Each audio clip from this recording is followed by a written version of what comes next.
আমাকে একজন কমেন্ট করেছে তোমার মা বুড়ি হয়ে গেছে নাইটি পরে কেন।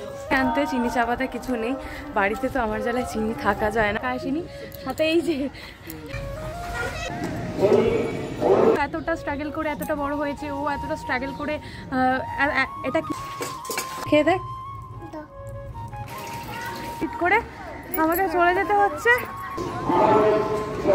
ফাপড়া, এটাকে বলে ফাপড়া।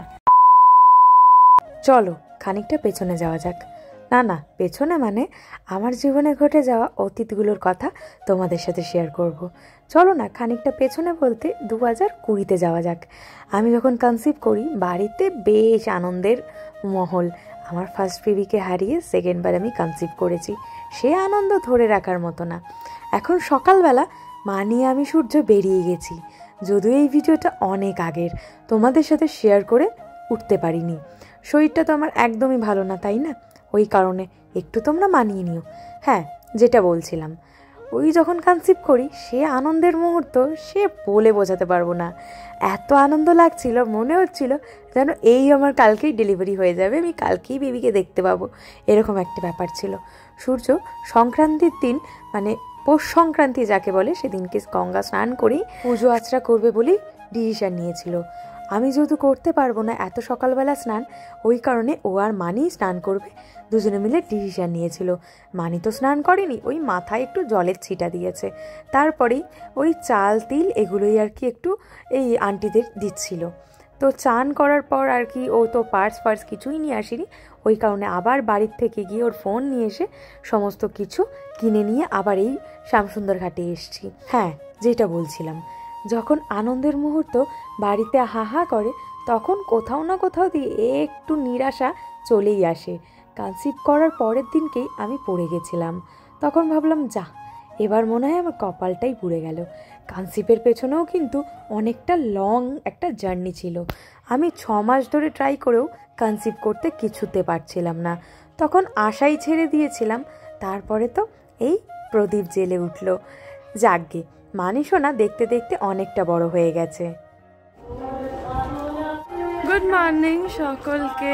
গেছিলাম একটু চিনি আনতে, চিনি চাপাতে কিছু নেই বাড়িতে, তো আমার জ্বালায় চিনি থাকা যায় না, চিনি রাখা যায় না। ভাত ফাত খেয়ে উঠেই আগে চিনি নিয়ে ঘুম থেকে উঠেই আসলাম, ফ্রেশ হলাম। ফ্রেশ হয়ে মা বললো চিনি চাপাতে একটু অল্প করে নিয়ে চলে আয়। চা খাওয়া হয়নি সকালবেলা থেকে, কালকে বিকেল থেকে মা চা খায় না, মায়ের এই দুটোই নেশা, চা তো খাবেই দুবেলা। চলো, মা হচ্ছে গিয়ে গরম হচ্ছে, মানে হরলিক্স খেয়ে নিয়েছে। আজ তো সানডে, তো সানডের দিন আজকে মান টিভি দেখা বন্ধ করে দিয়েছো। এটা মানির কোনো দোষ নেই, আসলে আমি ফোনটা নিয়ে চলে গেছি, ক্যামেরাটা নিয়ে চলে গেছি, কানেক্ট ছিল ফোনটার সাথে। বাড়ি তোমার জন্য আমি গুগলি এনেছি, চিনি বিস্কুট। ঘরে যাবো তো, এই হচ্ছে কথা। আজকে আর কি করছি না করছি সবটা তোমাদের সাথে শেয়ার করার চেষ্টা করব। চলো, রান্নাটাও করবি। এই বাবা, আমাকে একজন কমেন্ট করেছে তোমার মা বুড়ি হয়ে গেছে নাইটি পরে কেন। কমেন্ট করে তোমার মা বুড়ি হয়ে গেছে তো নাইটি পরে কেন। তো আমি বলছি মা তো উত্তরটা দেবে। এবার সত্যি কথা বলতে, একটা 10 বছরের একটা সম্পর্ক আমার আর সূর্যের সাথে, সে না আন্ডারস্ট্যান্ডিং হওয়াটা এটা স্বাভাবিক, তো মিসআন্ডারস্ট্যান্ডিং হয়ে গেছিলো তখন। তো তখন সেই সিচুয়েশনে মা যদি কোনো কথা বলে সেটা সূর্যের খারাপ লাগবে। ব্যাপারটা হচ্ছে গিয়ে মা বা সূর্য দুজনেই একে অপরকে সেভাবে কখনো ট্রিট করে না, সেভাবে দেখে না। ওরকম মানে ওপেন মাইন্ডেড সূর্য, ওপেন মাইন্ডেড সূর্য আর মাও ওপেন মাইন্ডেড, তো সেই ওয়াইজে নাইটিটা নিয়ে কোনো রকম কোনো কিছু ইস্যু হয় না। হ্যাঁ, তবে আমার শ্বশুরবাড়িতে যখন থাকতো মা তখনও নাইটিটা পরতো, খুব কম আর কি, যেহেতু এখানে কেউ নেই তো ওই কারণে খুব একটা এটা ম্যাটার করে না। তো মানে নিজের সম্মান নিজের কাছে, সত্যি কথা বলতে। তো এই হচ্ছে ব্যাপার। এইসব অত গোজামিল দিতে গেলে গোজামিল হয়ে যাবে, বুঝতে পারবো না, মাথার ওপর দিয়ে চলে যাবে। মায়ের ঘর মোছা কমপ্লিট হয়ে গেছে আর মিস্টার বিন হতে হতে স্টপ হয়ে গেছে। চলো ওঠো, কেন ওঠো। বিছানা গোছানো কমপ্লিট, মানির ব্রাশও, মানিক ব্রাশ কমপ্লিট, ব্রাশ করেছো তো ঠিক করে? মানি এখন কি খাবে? হরলিক্স খেয়ে তারপরে ব্রাশ করছে। মানি হরলিক্স খেয়ে তারপর ব্রাশ করছে। আরো হরলিক্স খাবে ও। এখন মিস্টার বিন চলছে, একটু পরেই ড্রয়িং এর ম্যাম আসবে, তাই তো? তাই তো? এই পুকুরি পুকুরি পুকুরি পুকুরি পুকুরি পুকুরি কি করবো রে আবার? আর মা এখানে এখনো ঘর মুছছে। করে না হুড়োহুড়ি করে না, হুড়োহুড়ি করে না, হুড়োহুড়ি করে না। দাঁড়া, জাম্প না, ক্যামেরাটা আমি চার্জে। ভিডিও শুরুতেই তোমরা যেগুলো দেখলে সেগুলো কিন্তু বেশ কিছুদিন আগের। মা যেহেতু রয়েছে ওই কারণে সকাল সকাল রান্নাবান্না হয়ে গেছে। আর কালকে সূর্য বাজার থেকে এক আঁটি ধনেপাতা নিয়ে এসেছিল। এই ধনেপাতাগুলোকে বেশ ভালো করে ক্লিন করে এইভাবে ধুয়ে জল ঝরিয়ে রেখে ফ্রিজে কৌটোর মধ্যে কিন্তু স্টোর করে রাখা যায় বহুদিন। আমি মিশো থেকে কতগুলো কৌটো কিনেছিলাম। সেই বক্সগুলোর মধ্যে সবজি রাখলে বেশ কয়েক দিন আমার সবজিগুলো ফ্রেশ থাকে। আমার পুদিনা গাছটা একেবারেই নেতিয়ে পড়েছে। কি করা যায় বলো তো? আমি তো উপায়ই পাচ্ছি না। এইদিকে মা কিন্তু ভাতও করে নিয়েছে, মানে আজকে এক তরকারি ভাতই আমাদের বাড়িতে হয়েছে। আর বাড়িতে মাছ মাংস হয়েছে। মাসি আসবে না এটা কি হয়? হ্যাঁ, বিড়াল মাসি চলে এসেছে। এর লেজটা কিন্তু একেবারে ফ্লাপি ফ্লাপি, এত ভালো লাগে না কি বলবো।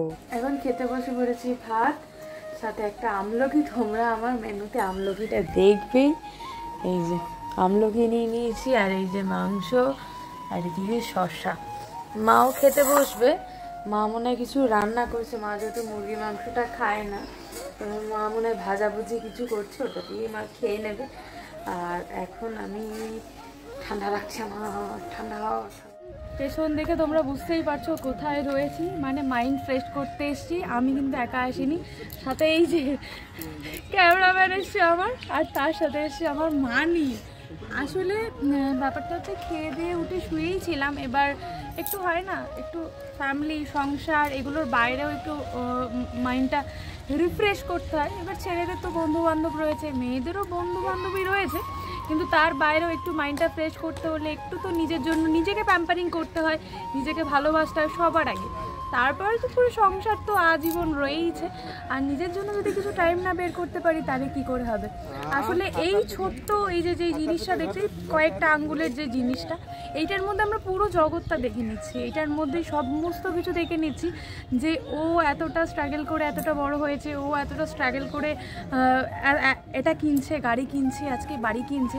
এই জিনিসগুলো যেহেতু আমরা এটার মধ্যে দেখে নিচ্ছি, আমাদেরও কোথাও না কোথাও কি মনে হচ্ছে যে আমরাও কেন পারছি না, কেন করছি না। তো এইসব যত ভাববো তত একদম হয়ে যাবে। তো ওই কারণে একটু ভাবলাম যে গঙ্গার পাড়ে গিয়ে একটু বসি, মনটাও শান্ত হবে। আর একটা ভিডিও বানানোর রয়েছে, তো ভিডিওটা বানিয়ে তারপর তোমাদের সাথে যাওয়ার সময় কথা হবে। তো চলো। আমি পটি পেয়ে গেছি, ওই জন্য অর্ধেক ভিডিও কমপ্লিট করে আমাকে চলে যেতে হচ্ছে। একটুখানিও বুঝতে পারলাম না, সূর্য যায় সন্ধে হয়ে যাবে। চলো, এখন ওর পটি পেয়ে গেছে। বাড়ির সামনেই বই মেলা বসেছে। ফেরবার পথে মানি মিকি মাউস দেখে বায়না জুড়ল, সে এখন ওটাতে চাপবে। ভাবলাম ছোট মানুষ, একটুখানি চাপাই। না না, আমি চাপাইনি, তনুই চাপালো। বললো একটু চাপুক না, অসুবিধা কি? আমি জীবনেও খাইনি, নাম তো অনেক শুনেছি, দেখেছিও তারক মেহতাতে জেঠালাল খেতে দেখেছি, তবে সেটা থেকে ইন্সপায়ার হয়ে বানিয়েছি সেটা একদমই না। সেটা হচ্ছে সূর্য বড়বাজারের ওদিকে খেয়েছিল, যেহেতু সারা কলকাতা তো চষে বেড়ায় কাজের মারফতে, তো ও জিনিসটা খেয়েছিল, খেয়েও মুখে লেগে গেছে। তাই ডিমান্ড করেছিল যে তোমার শরীরটা ঠিক লাগলে আমাকে একটু বানিয়ে খাইও। তো কি বানিয়েছি আজকে, আমি এখনো পর্যন্ত খাইনি, খাবো। এবার আমি জানি না এটার টেস্টটা কীরকম হয়। সূর্য যতক্ষণ না এসে খাবে, কে যতক্ষণ না বলবে এটা ঠিকঠাক হয়ে যায়, আমার মনটা শান্তি হচ্ছে না। তাও সূর্যকে বললাম, সূর্য বললো কৌটোর মধ্যে ভরে রাখবে, নাহলে নিয়ে যাবে। তো আমি বুঝতে পারছি না, ক্রিস্পি জিনিসটা হয়নি, এরকম ফাপড়া, এটাকে বলে ফাপড়া, একদম নরম নরম হয়ে গেছে, ক্রিস্পি জিনিসটা হলো না। আমি এখন বুঝতে পারছি না যে এরকমই খায় নাকি। মা একটুখানি খেয়ে দেখো না, মাম খেয়ে দেখ, ভালো খেতে।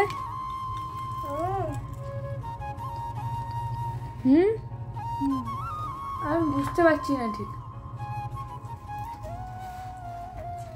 হেভি খেতে কিন্তু চাটনি ফাটনি দিয়ে খেলে বেশ ভালো লাগবে। ভালো হয়েছে? হুম